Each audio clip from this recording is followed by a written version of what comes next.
ये कहानी 1984 कर्नाटक के एक छोटे से शहर की है।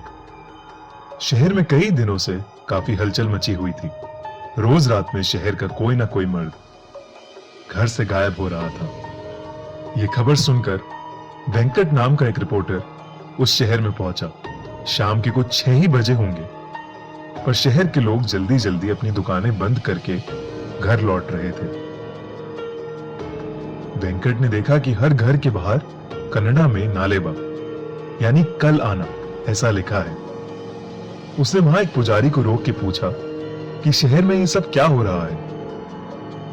उस पुजारी ने उसे बताया कि शहर में एक लाल साड़ी वाली चुड़ैल घूम रही है।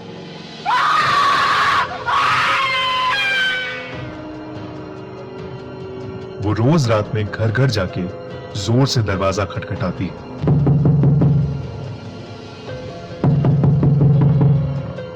और घर के अंदर जो भी मर्द है उसका नाम पुकारती है।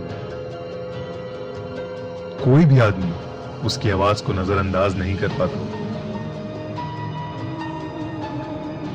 और दरवाजा खोल देता है।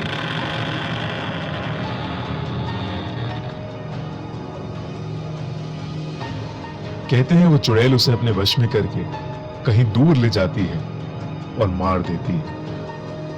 इसीलिए शहर के लोगों ने उससे बचने के लिए घर के बाहर नालेबा लिखना शुरू किया, जिसे पढ़ के वो आज नहीं बल्कि कल आए और यही सिलसिला जारी रहे। इतना कहकर वो पुजारी जल्दी जल्दी अपने घर के रास्ते चला गया।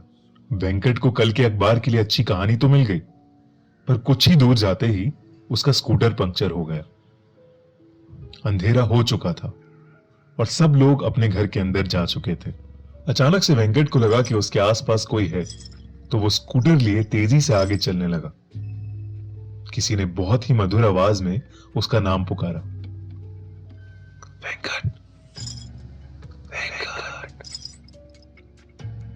वेंकट ने जैसे ही स्कूटर के शीशे की ओर देखा, वो स्कूटर वहीं छोड़ के बहुत तेजी से आगे भागा। वो एक छोटे से मकान में जाके छिप गया और दरवाजा अंदर से कस के बंद कर लिया। दरवाजे पर जोर जोर से खटखट होने लगी और उसे अजीबो गरीब आवाजें सुनाई देने लगी। वेंकट बुरी तरह डरा हुआ था। कुछ देर बाद जब सारी आवाजें शांत हुई तो उसने बहुत हिम्मत करके दरवाजा खोला।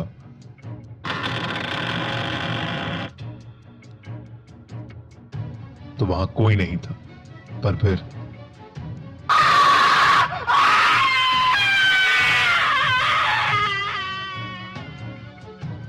सुबह हुई तो वेंकट उसी घर में बेहोशी की हालत में पड़ा मिला। वो दिन था और आज का दिन है। वेंकट को कभी समझ नहीं आया कि उस रात उसके साथ क्या हुआ। शहर के लोगों ने कहा कि वो उस शहर का नहीं है, शायद इसीलिए बच गया।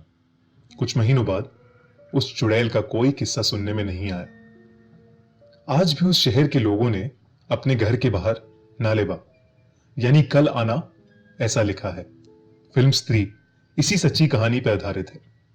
सब्सक्राइब करिए और सुनिए हर मंडे एक ऐसी ही सच्ची हॉरर स्टोरी।